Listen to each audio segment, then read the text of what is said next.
Bismillahirrahmanirrahim. Assalamualaikum warahmatullahi wabarakatuh. Ke bawah Duli Yang Maha Mulia Paduka Seri Baginda Sultan Haji Hassan Al-Bolkiah Muizzaddin Wad Daulah Ibni Almarhum Sultan Haji Omar Ali Saifuddin Saad Al-Khariwaddin, Sultan dan Yang di-Pertuan Negara Brunei Darussalam bertitah menyarankan agar semua yang berkenaan dengan syarikat penerbangan Diraja Brunei RB untuk berkhidmat dengan semangat Brunei dan etika MIB, iaitu semata-mata telus dan amanah untuk negara dan masyarakat dan bukan untuk diri dan kepentingan masing-masing. Baginda yakin jika ia menjadi amalan, RB akan terus mengukir namanya di persada dunia. Ke bawah Duli Yang Maha Mulia bertitah demikian semasa keberangkatan tidak berjadual ke kampus RB di Jalan Kastin. Dalam titah, Baginda menggariskan walaupun terdapat banyak cabaran yang dihadapi oleh institusi penerbangan pada tahun ini, namun RB telah menunjukkan kegigihan yang tiada tandingnya untuk terus memberi perkhidmatan luar biasa kepada pelanggan-pelanggannya. Ini semua memberi gambaran bahawa RB adalah penerbangan bertaraf dunia. Dan bahkan ia juga memiliki ciri-ciri istimewa dan tersendiri. Oleh itu, wajarlah kedudukan terbaik yang membanggakan ini dipelihara dan dipertahankan. Walaupun penularan coronavirus mula memuncak di seluruh dunia sejak Januari 2020. Namun RB masih saja mampu untuk melakukan beberapa misi menyelamat dan penerbangan khas bagi membawa rakyat penuntut negara Brunei Darussalam daripada beberapa buah negara seperti Republik Rakyat China, United Kingdom, Malaysia dan Republik Arab Mesir untuk pulang ke tanah air.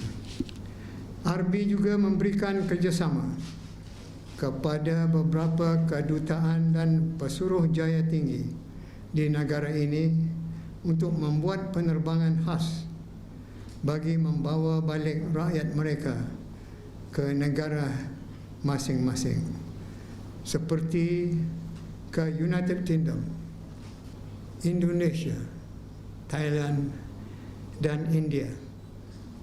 Selain itu, terdapat juga tempahan khas untuk membawa penduduk Indonesia daripada London ke Bali dan rakyat China daripada Kuala Lumpur ke Republik Rakyat China.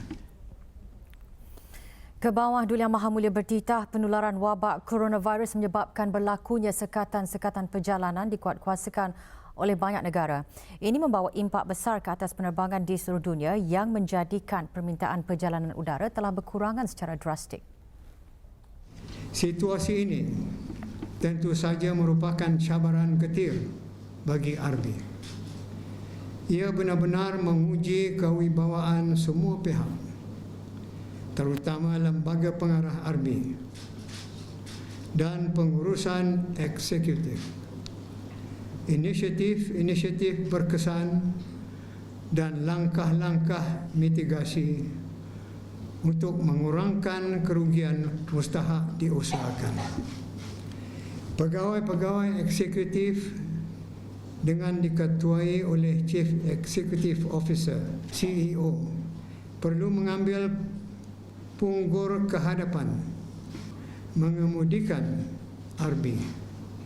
Janganlah ada di kalangan para pegawai yang menjadikan RB sebagai batu loncatan untuk kepentingan diri sendiri, seperti mengambil kesempatan menjadikan wabak coronavirus sebagai alasan untuk melakukan kerja sepenuh masa bagi membolehkan untuk menuntut perks and privileges yang dibayar oleh RB, serta juga asyik berseronok dengan kemudahan-kemudahan yang disediakan oleh RB. Kebawah Duli Yang Maha Mulia bertitah membangkitkan isu mengenai ekspatriat dari luar negara yang mendapat gaji lebih tinggi dari warga tempatan. Terdapat isu mengenai ekspatriat dari luar negara dan penjawat warga tempatan. Ada kedengaran ekspatriat dari luar negara mendapat gaji lebih tinggi dari warga tempatan.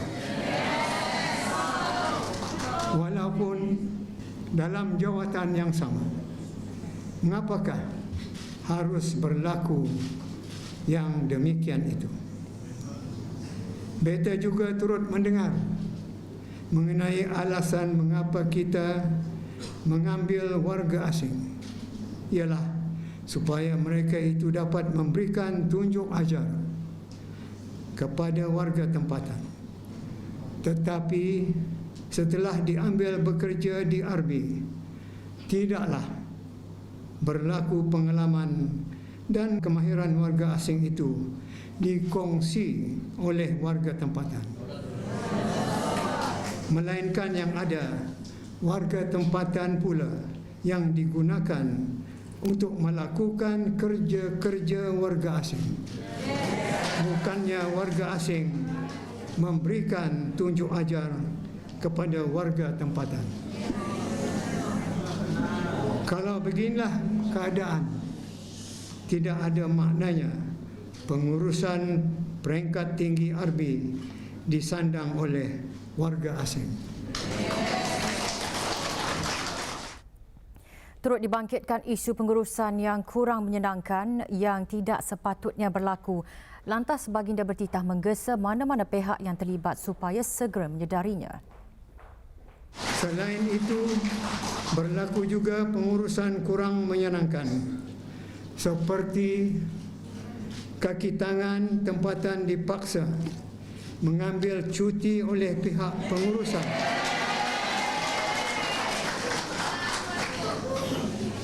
Sedang dalam masa yang sama pihak ini berpandai-pandai sendiri mencari warga asing untuk menyertai RB. Ini juga satu perkara yang sepatutnya tidak berlaku. Tetapi ia berlaku juga. Mengapa? Mungkinkah kerana sikap ingin menunjuk kuasa sehingga perkara yang tidak patut berlaku pun boleh berlaku? Beta tidak nampak sikap yang seperti ini ada baiknya, melainkan semata-mata untuk mengundang kepada keburukan juga. Oleh itu, mana-mana pihak yang ada terlibat dengan kejadian seperti ini hendaklah segera menyedarinya. Kebawah Duli Yang Maha Mulia bertitah mengambil maklum mengenai berlakunya tindakan memberi amaran kepada warga RB agar tidak mengongsikan maklumat tentang apa jua yang berlaku ke atas warga RB kepada sesiapa sahaja.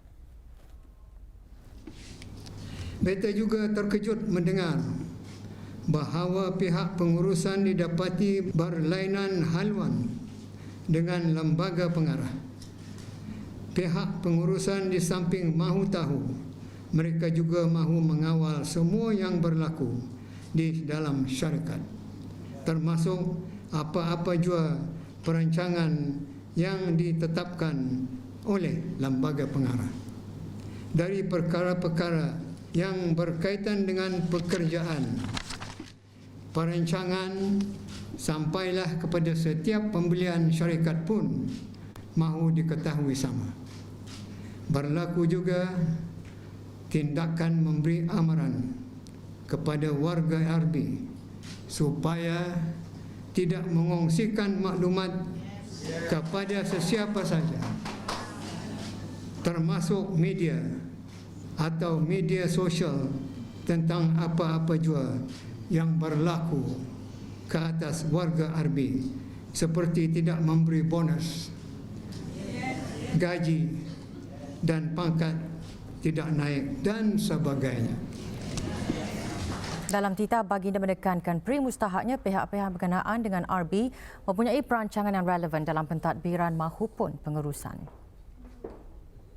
Rancangan-rancangan itu biarlah jelas dari sudut kepentingan dan keperluan, bukan dengan melulu merancang tanpa sebab-sebab yang munasabah, seperti merancang untuk menempah beberapa buah pesawat baru hanya semata-mata kerana hendak menjual pesawat yang lama.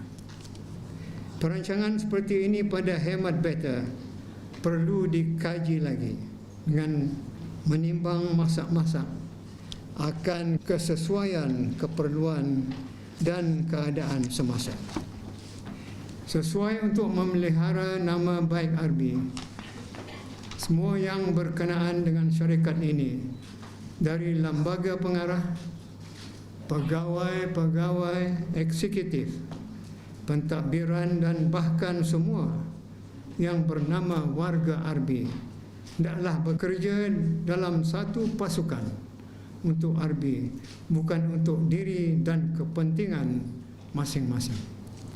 Berkhidmatlah dengan semangat Brunei dan dengan etika MIB, iaitu semata-mata tulus dan amanah untuk negara dan masyarakat. Ini juga menjadi amalan. Beta yakin RB akan terus mengukir namanya di persada dunia. Nama yang baik adalah menjadi idaman bagi semua negara, dan adapun Brunei telah pun menyandangnya. Oleh itu, marilah kita sama-sama berazam untuk terus menyandang nama yang baik itu. Pada keberangkatan tidak berjadual ke kampus RB di Jalan Kastin, Kelmarin, Kebawah Duli Yang Maha Mulia Paduka Seri Baginda Sultan dan Yang di-Pertuan Negara Brunei Darussalam berkenan berangkat melawat prasarana-prasarana dan kemudahan-kemudahan yang disediakan di kampus berkenaan. Baginda juga berkenan berangkat melawat bahagian Line and Base Maintenance RB di lapangan terbang antarabangsa Brunei. Kebawah Duli Yang Maha Mulia mula-mula berangkat melawat bangunan Rose Kampus RB yang antaranya menempatkan pusat kolaborasi dan bahagian keuangan dan hasil. Kampus RB yang dirasmikan pada bulan Januari tahun lalu menandakan satu mercu tanda penting bagi RB memperkenalkan ibu pejabat korporat baharunya yang telah diperluaskan dan diperbaharui.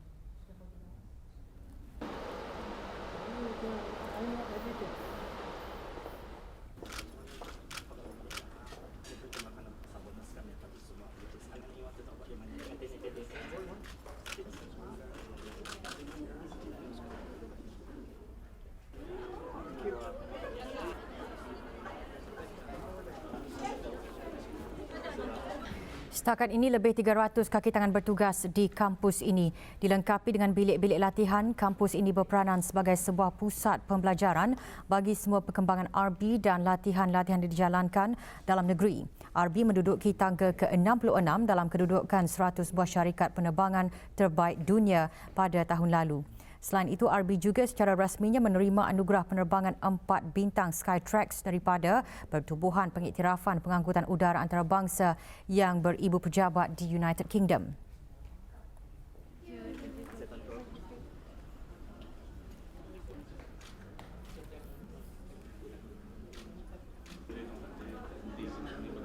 Kampus ini juga dilengkapi dengan sebuah New Sky Cafe bagi kemudahan semua kaki tangan RB.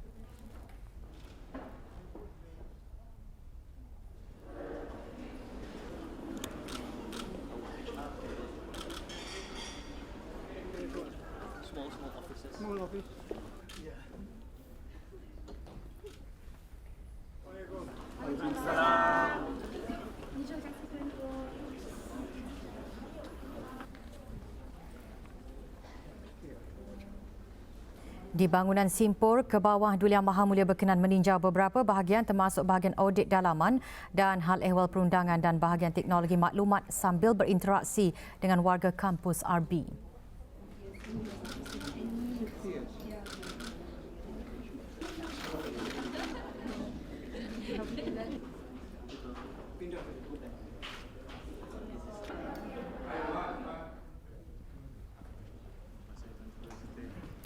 Sejak beberapa tahun lalu, RB dan pihak pengurusannya menumpukan strategi korporat ke atas perkhidmatan dan hospitaliti. Transformasi RB juga telah menjalani beberapa kemajuan positif, antaranya program pemodenan pesawat selain pemasaran destinasi yang menumpukan tempat-tempat menarik di negara ini.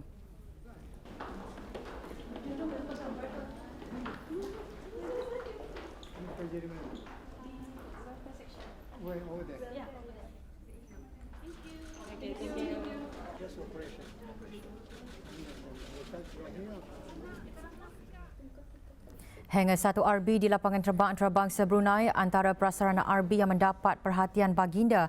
Antara fungsi utama hangar ini ialah menjalankan aktiviti-aktiviti kejuruteraan dan kerja-kerja penyelenggaraan termasuk pemeriksaan pesawat-pesawat RB.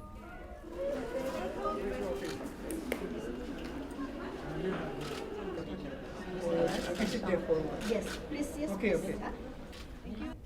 Okay.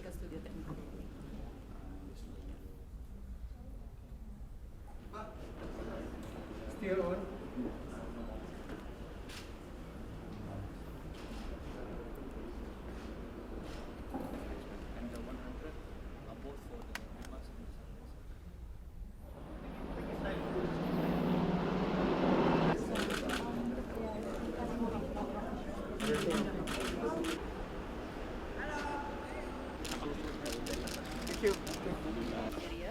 Dari Hangar 1, baginda meneruskan keberangkatan ke bahagian line and base maintenance juga di lapangan terbang antarabangsa Brunei.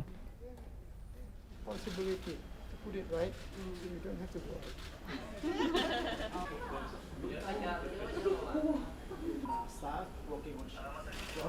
Ke bawah Duli Yang Maha Mulia mengakhiri keberangkatan baginda dengan berkenan melawat Hangar 3 RB. RB akan terus menyelaras matlamat korporatnya dengan wawasan Brunei 2035. Juga hadir Yang Berhormat Datuk Seri Setia Dr. Awang Haji Muhammad Amin Liu bin Abdullah, Menteri di Jabatan Perdana Menteri dan Menteri Keuangan dan Ekonomi kedua selaku pengerusi lembaga pengarah-pengarah RB. Datuk Seri Paduka Awang Haji Ahmadin bin Haji Abdul Rahman, Timbalan Menteri Keuangan dan Ekonomi Fiskal, dan Datuk Seri Paduka Dr. Awang Haji Abdul Manaf bin Haji Metusin, Timbalan Menteri Keuangan dan Ekonomi.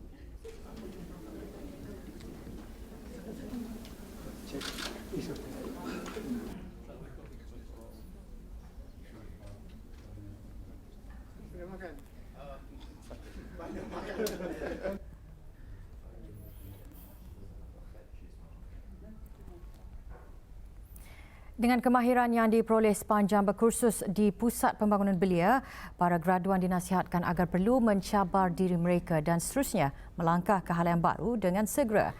Di samping latihan kemahiran yang diperolehi, para graduan diharap akan percaya pada diri sendiri dan tingkatkan kesabaran, terutama dalam melangkah ke alam pekerjaan yang akan datang. Perkara tersebut antara disentuh oleh Menteri Kebudayaan Belia dan Sukan pada Majlis Convocation Pusat Pembangunan Belia kemarin. Yang Berhormat Major Jeneral Bersara Datuk Paduka Seri Haji Aminuddin Ehsan bin Pehin Orang Kaya Saiful Muluk Datuk Seri Paduka Haji Abidin menambah sokongan setiap pihak melalui pendekatan Whole of Nation juga penting bagi memastikan para graduan diberikan peluang serta mampu untuk mencapai yang terbaik. Kepada Pusat Pembangunan Belia ataupun PPB, kita amat menyambut baik langkah yang telah dan terus diambil dalam meningkatkan jumlah graduan yang mencapai objektif yang dihasratkan, iaitu marketable untuk diambil bekerja, mengendalikan perusahaan sendiri atau berkeupayaan untuk melanjutkan pelajaran ke tahap yang lebih tinggi. Dalam masa yang sama, kita juga turut berbangga atas usaha berterusan PBB untuk memastikan latihan-latihan kemahiran yang ditawarkan adalah benar-benar market driven bagi kursus jangka masa panjang maupun kursus singkat. Di samping itu, penambahan skop PBB untuk meliputi latihan dan kemudahan inkubator bagi golongan-golongan masyarakat yang lain, khususnya golongan sesaran, juga amat disambut baik dan terus menunjukkan impak yang dihasratkan bagi golongan berkenaan. Seramai 285 graduan terdiri daripada pelatih yang telah menamatkan pengajian pada sesi Julai 2018, Januari 2019 dan Julai 2019 menerima sijil masing-masing. Pada majlis ini, 3 orang graduan dipilih menerima anugerah pelatih cemerlang bagi sesi Julai 2018, Januari 2019 dan Julai 2019. Sementara itu, pada sebelah petang, seramai 134 graduan dari pelbagai program pembangunan belia dari sesi Julai 2018, Januari 2019 dan Julai 2019 menerima sijil masing-masing. Penyampaiannya disempurnakan oleh Pengiran Muhammad Amir Rizal bin Pengiran Haji Mahmud, Setiausaha Tetap Pentadbiran Keuangan dan Estate Kementerian Kebudayaan Belia dan Sukan. Tiada kes jangkitan baharu COVID-19 dicatatkan kemarin. Dalam siaran akhbar mengenai perkembangan situasi jangkitan tersebut, Kementerian Kesihatan memaklumkan jumlah keseluruhan jangkitan kekal 152 dengan kes yang sembuh seramai 149 orang.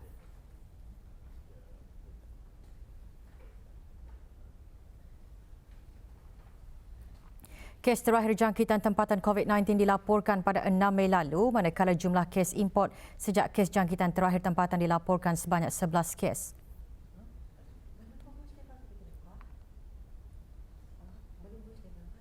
...732 orang sedang menjalani pengasingan diri mandatori, manakala seramai 9,637 orang menamatkan pengasingan diri mandatori sejak Mac lalu. Sementara itu, 360 sampel ujian virus SARS-CoV-2 dilaksanakan, menjadikan jumlah keseluruhan ujian makmal yang dijalankan sejak Januari 2020 sebanyak 81,466 ujian.